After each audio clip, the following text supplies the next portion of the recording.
Yung lahat. Ngayon ay araw ng Hulyo. Wait lang. Ika-27 ng Hulyo. Race. Okay. Sige. Take two. Okay. Live na tayo Live. Magandang umaga po sa inyong lahat.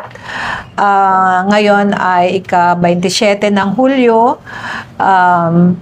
Araw ngayon ng State of the Nation Address ng ating Pangulo, si Presidente Bongbong Marcos Jr. At nakaabang ang mamayang Pilipino sa mga sasabihin niyang mga natapos o accomplishment niya sa taong ito. So, nandito ngayon ang Integrated Rural Development Foundation at ang mga officers nito upang ipahayag din ang aming mga posisyon at mga kuro-kuro sa mga nagaganap dito sa ating bayan, lalo na sa mga isyong dala-dala ng advokasya ng IRDF sa simula't simula pa, sa kasiguruhan sa pagkain, pag-unlad at pangangailangang mapawi ang kahirapan at inequalidad sa ating lipunan. So ito ang mga problema at mga isyong matagal na naming dinadala bilang isang national NGO na tumutulong sa ating mga komunidad, lalo na yung mga mahihirap na komunidad sa kanayunan upang mapataas ang antas ng kalidad ng kabuhayan. Maranasan din nila ang sinasabi nating buhay na may dignidad sa pamamagitan ng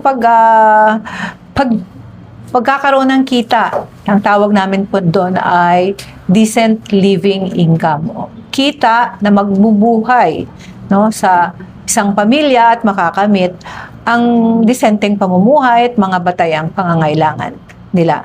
So sa ngayon, titingnan natin kung ito bang kagustuhan, no? Yung pangarap ng bawat mamamayang Pilipino ay maabot ba? Naabot or baka imposible nang maabot. So naghanda din kami ng isa ring sabihin natin ay state of the people, no? State of the people message mula sa IRDF. So nandito ngayon ang mga kasama ko, ang presidente ng Integrated Rural Development Foundation, dating dekano ng University of the Philippines School of Labor and Industrial Relations, matagal na ring advocate, no, ng labor rights, mga karapatan ng mga mamayan, at naging bahagi ng IRDF bilang pinuno nito, presidente nito simula pa noong 2013, kung hindi ako nagkakamali sa aking memorya. At sa dulo naman ay si Ginoong Eduardo Mora, isang matapang na leader. Magsasaka, matagal na rin ang advokasya para sa karapatan ng mga magsasaka, karapatan ng mga magniniyog. Kilala siyang nangungunang pinaglaban na ang Coco Levy ay mapunta, Coco Levy Fund, na umabot na ngayon sa halos 80 billion, no, ay pesos ay mapunta sa mga tunay na mga magniniyog, no? Hindi yung mga kapitalista, mga korporasyon, kundi sa mga magniniyog na alam naman natin na halos 5 dekada na rin na naghihikahos at walang mukhang walang solusyon, no? Yung kanilang mga paghihikahos sa ngayon. So si Ginoong Eduardo Mora, siya yung secretary ng IRDF, pero siya rin yung tagapangulo ng Pambansang Kaisahan ng Magbubukid sa Pilipinas o PKMP. At ako naman yung direktor ng IRDF, Arze Glipo. Ayun, ako ang taga-facilitate nitong ating komperensya. So, pwedeng simulan ang mensahe at yung posisyon natin dito sa nangyayari sa katayuan ng ating mga mamamayan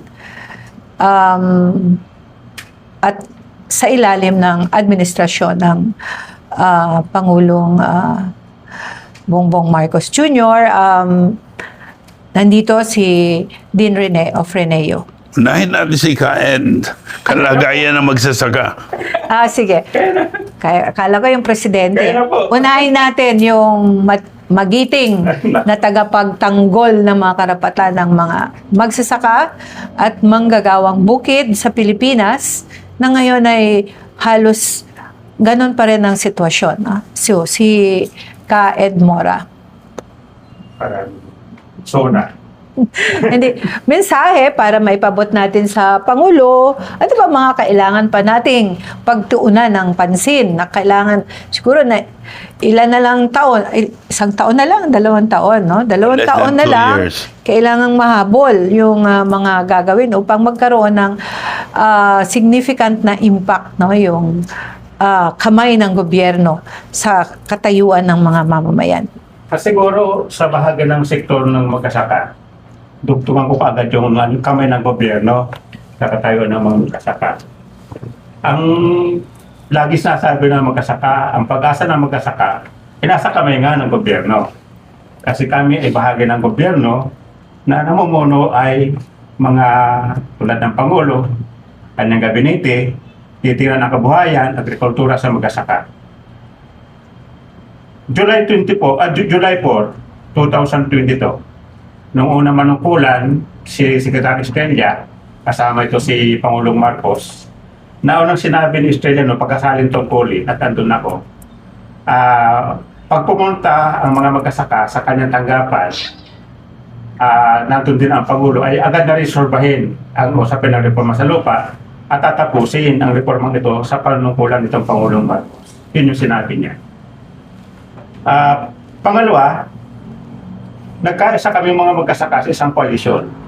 Kasi naramdaman namin mula 2022 hanggang 2024 at 24 nga ay hindi nagkakaroon ng pagbabago yung kalagayan sa lupa. Ang naging babaw ay sa halip na implementasyon agrarya ay reversal. Napupunta ay malalaking lupa Ano ka ng sa mga bulpen? negosyante. Halimbawa itong mga Doon yung aking bulpen Pampanga, sa kwarto. itong military reservation sa Tinggalan, at Papel. itong Alibibundok Peninsula, pumupunta ito sa panguna at panguno ng ating Pangulong Marcos sa kasalukuyan. Nagkapag kami ng kaso Sign pen. noong Mayo 28 Papel. sa opisina ng tanggapan ng ating sekretary kasi ang pag-unawa ko sa maikling imbak sa Pangulong Bongbong Marcos, ang pangulong agrikultura ay nasa kanyang gabinete. Kung nasa kanyang gabinete ang pag-asa bagong